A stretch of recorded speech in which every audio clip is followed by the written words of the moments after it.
नाजरीन, तारीख गवाह है कि गीदड़ भभकियों से ना तो जोग्राफियाई बदले जा सकते हैं और ना ही एटमी ताकतों के वजूद को मिटाया जा सकता है। लेकिन अफसोस, नई दिल्ली के हुक्मरानों और वहां की अस्करी क़यादत का जंगी जुनून अब जहनी दिवालिया बनकर आखिरी हदों को छूने लगा है।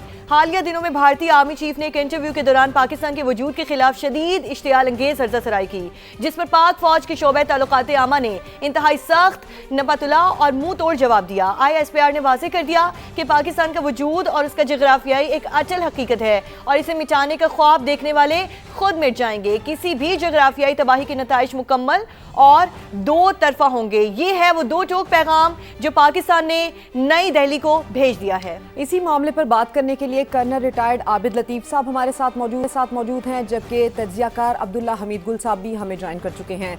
अब्दुल्ला हमीद गुल साहब, ठीक है कि भारत को एक तरफ सिफारती तन्हाई का सामना करना पड़ रहा है, पाकिस्तान की जाहिर सी बात है कामयाबी हजम भी नहीं हो रही, लेकिन फिर भी दुश्मन होने के नाते भी कोई अपग्रेडेशन होती है। 8 दिहाइयां गुजर गई हैं, कब तक भारत इस तरह के बेवकूफ़ाना बयानात देता रहेगा? पाकिस्तान की हैसियत को, जुग्राफिया को दुनिया तस्लीम करती है, भारत का फिर से ऐसा बयान देना, ऐसी हर्जासराई करना, क्या कहेंगे हम इसको? बिस्मिल्लाहिर्रहमानिर्रहीम, बहुत शुक्रिया। आपने खुद ही बात कर दी अपग्रेडेशन। अपग्रेड तो कर दिया ना हमने भारत को। 2025 के अंदर तारीख को बड़ा अपग्रेड किया था हमने, उनके तमाम कश बल निकाल दिए थे अल्हम्दुलिल्लाह। देखिए, इनको बार बार बताया जाता है कि ये जो इनका इशू ये है कि ये सस्ते नशे करते हैं, इनके दिमाग में खुमार चढ़ जाता है। अब्दुल्ला हमीद गुल साहब, हम ये कह दें कि रस्सी जल गई लेकिन बल ना गया। नहीं, अभी रस्सी तो जल गई, अभी तो धुआं निकल रहा है। अभी तो उसके बल तो कब के निकल चुके हैं, कस बल तो हमने कब के निकाल दिए हैं अल्हम्दुलिल्लाह। अभी मसला यहाँ यह है कि इनकी एक बहुत बड़ा इशू है। देखे ना, इनका सबसे बड़ा इशू यह है कि मानिक शॉ स्टेडियम के अंदर ये बात कर रहे थे, अपनी बरसी मना रहे थे बुनियादी तौर पे सिंदूर की, जो वासिल तंदूर हुआ था पाकिस्तान के हाथों, उस पर ये बरसी मना रहे थे। और ये कह रहे थे इन्होंने जो वहाँ एक सैनिक जो सेना सवादिक या जो क्या नाम है इसका, वो इन्होंने रखा था, यानी कि मिलिट्री डायलॉग रखा था। उसके अंदर इन्होंने कहा कि पाकिस्तान क्रॉस बॉर्डर टेररिज्म जब तक जारी रखेगा, हम जो है पाकिस्तान को वहाँ तहजीब से मिटा देंगे, वो सारी जोग्राफिया से मिटा देंगे। भाई, अगर इनके बच्चा कल लेके आया रबड़ पेंसिल और उसने कोई एक नक्शा बना के उसको वो रबर से मिटाना चाहते हैं तो जरूर मिटा दें। फिलहाल तो अपना जोग्राफिया तब्दील हो रहा है। आप देख लीजिए कि किस तरीके से उनके लिए इश्यूज आ रहे हैं। एक तरफ जो 7 रियासतें रेड कॉरिडोर पे मबनी हैं, वो इनके हाथ से निकल चुकी हैं। उन्होंने आज़ादी का अपना बाकायदा मंशूर भी दे दिया, दस्तूर भी दे दिया, तराने और झंडे तक बना डाले। उसके बाद सिखों का रेफरेंडम खालिस्तान बना के रहेगा, वो तो वाज़े नजर आ रहा है। तीसरी जानिब जो है वो कश्मीर, इनके हाथों में वो लकीर मौजूद नहीं है अल्हम्दुलिल्लाह।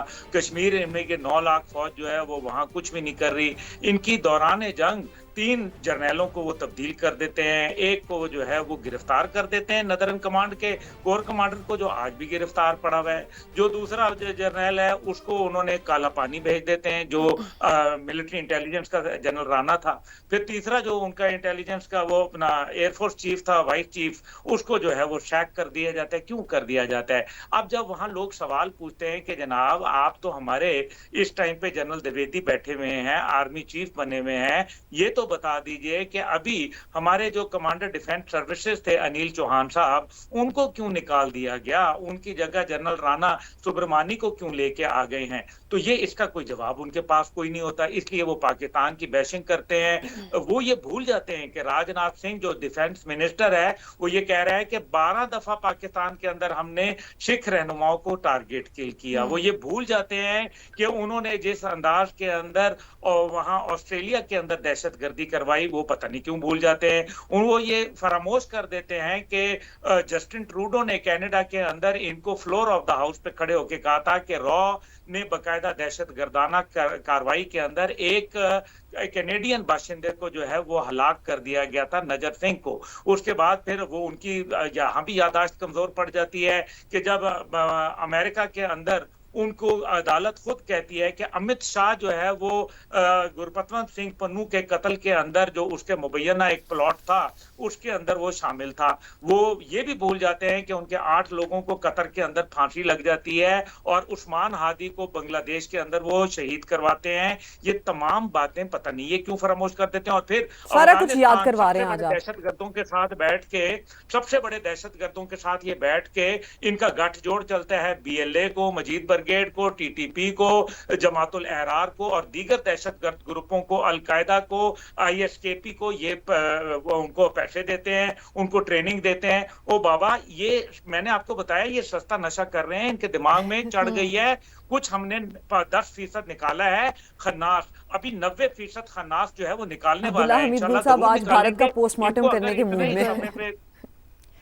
ठीक है अब्दुल्ला हमीद गुल साहब, आप हमारे साथ ही मौजूद रहिएगा। आबिद लतीफ कर्नल रिटायर्ड हमारे साथ मौजूद हैं। आबिद लतीफ साहब, बहुत शुक्रिया आपके वक्त का। कहिएगा, ये बयान हिंदुत्व नज़रिए के ज़ेर असर भारतीय क़यादत की गुमराहकुन और वहमी सोच की अक्कास करता है, जो 8 दहाइयाँ गुजरने के बावजूद भी पाकिस्तान के वजूद को तस्लीम नहीं कर सकता। क्या भारतीय आर्मी चीफ का ये बयान मोदी सरकार की अंदरूनी मायूसी का अक्कास है, और क्या स्ट्रेटेजिक हिकमत अमली है इन बयानात की?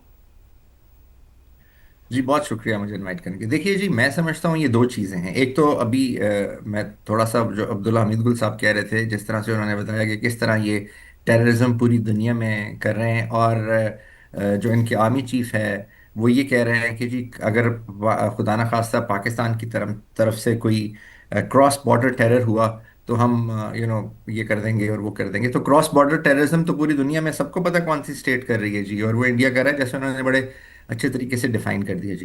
देखिए, दो चीज़ें हैं। एक तो ये है कि जो इंडियन आर्मी चीफ की तरफ से या इंडियन एयरफोर्स चीफ की तरफ से जब कोई बयान आता है तो डेफिनेटली वो उनसे दिलवाया जाता है। और वो जो क्योंकि जब इनकी जो पॉलिटिकल लीडरशिप है कोई इस तरह का बयान देती है तो उनकी जो इंटरनली भी जो कांग्रेस है और जो पॉलिटिकल सेन थोड़े से लोग रह गए हैं इंडिया में, वो उसके ऊपर बहुत एक उनको बड़े कड़े हाथों लेते हैं, उनकी असेंबली के अंदर, उनकी लोकसभा के अंदर और उनके जो अपर हाउस है उसके अंदर।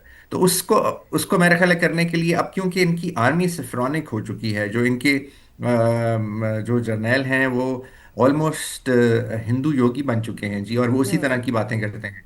अच्छा, अब देखें, ये दूसरी बात ये है कि ये डिपेक्ट करता है कि जो इनकी आर्मी का मोराल है वो बहुत लो हो चुका है, और उस मोराल को बूस्ट करने के लिए सबसे एक जो खुदा न खास्ता बड़ी चीज़ होती है जिससे आपने मोराल को बूस्ट करना हो, वो आपका जो एक डेलिबरेट एनिमी होता है, आप उसके अगेंस्ट आपके जो जनरल यानी कि जो आपका आर्मी चीफ या जो सीनियर मोस्ट जनरल होता है वो उसके उसके अगेंस्ट बयान देता है, लेकिन उसकी कोई ग्राउंड्स होती हैं, उसकी कोई बेसिस होती हैं। तो अब इनको असल में कुछ समझ नहीं आ रहा कि हम क्या करें और किस तरह। और आपने बिल्कुल ठीक कहा कि एक्चुअली ये जो हिंदुत्व है वो बहुत ज़्यादा उसने अब इंडियन स्टेट को, इंडियन स्टेट क्राफ्ट को मैं समझता हूँ जी कि काबू कर लिया है। और वो जो सरवरकर ने किताब लिखी थी द एसेंशियल्स ऑफ हिंदुत्व, जिसके बाद ये आरएसएस और बीजेपी और इन सब का ना सिर्फ ये कि आगाज़ हुआ, बल्कि वो एक इस लेवल पे पहुंचे हैं कि अब उन्होंने पूरी सोसाइटी को जी काबू कर लिया है।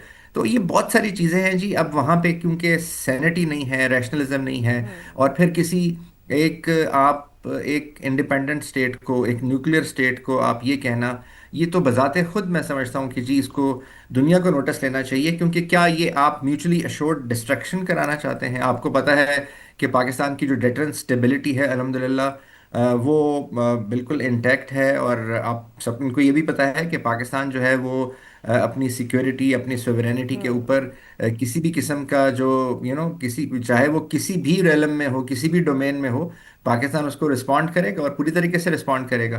तो मैं समझता हूँ जी, या तो ये इनसे बार बार ये हर 2-3 महीने के बाद कोई एक ऐसी स्टेटमेंट आती है उनकी पॉलिटिकल लीडरशिप की तरफ से, या अगर वो ना आए तो I think they just switch the ball, they twiggle the ball, एक दूसरे की तरफ फेंकते हैं और फिर उनसे ये बयान दिलवाते हैं।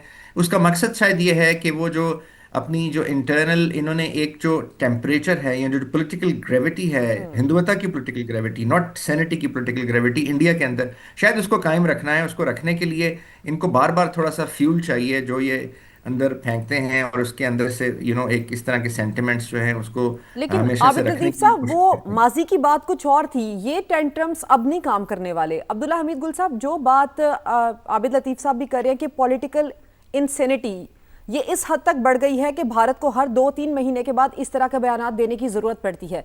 एक तो मैं आपसे ये जानना चाहूंगी कि इसके पीछे किसका प्रेशर हो सकता है कि भारत बार बार ये जानते हुए भी कि पाकिस्तान एक न्यूक्लियर पावर है, और पाकिस्तान के साथ पहले भी भारत ने जो 2025 में करके देखा, उसका जवाब मुंह तोड़ किस तरह दिया गया वो देख लिया।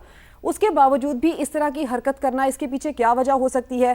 प्रॉक्सीज के जरिए बहुत बार दरअंदाजी करने की कोशिश की गई, उसका नतीजा भी देख लिया।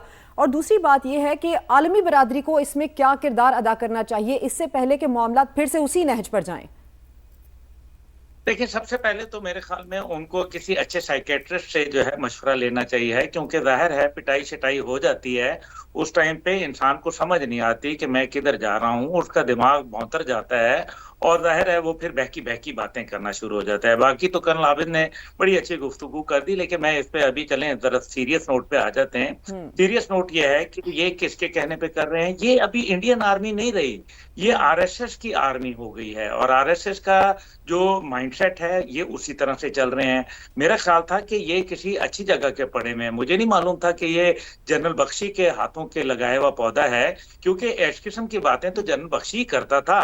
तो वो भी जाहिर है इंडियन आर्मी का म्यार तो इसी से पता चल रहा है कि वो क्या बातें कर रहे हैं। देखें, बात तो करने वाली थी कि प्रोफेशनलिज्म पे बात करते, बताते हैं कि हमारी कहाँ कहाँ गलतियां हैं, हमारी स्ट्रेटेजिक मिस्टेक्स कहाँ हैं, हमारी कमजोरियां कहाँ हैं, हमें कैसे अपने आप को टेक्नोलॉजिकली बेहतर करना है, हमें अपनी स्ट्रेटेजी को कैसे बेहतर करना है, हमें मिलिट्री ट्रेनिंग को कैसे अपने इम्प्रूव करना है, और हमें जो है मॉडर्न वॉरफेयर के अंदर क्या हमें तरीकाकार इख्तियार करना पड़ेगा। हाँ बस, लेकिन बात यह है कि अभी दिफाई मुआहदा तो उन्होंने कर लिया है यूएई के साथ, लेकिन वो अब अल्लाह रहम फरमाए, यूएई वाले हमारे भाई हैं, और अगर उनके जहाजों को ट्रेनिंग दी गई, उनके पायलटों को इंडियन एयरफोर्स की, तो फिर तो आपको पता ही है कि फिर वो उसका जो डोनाल्ड ट्रंप साहब कहते हैं वो क्या कहते हैं।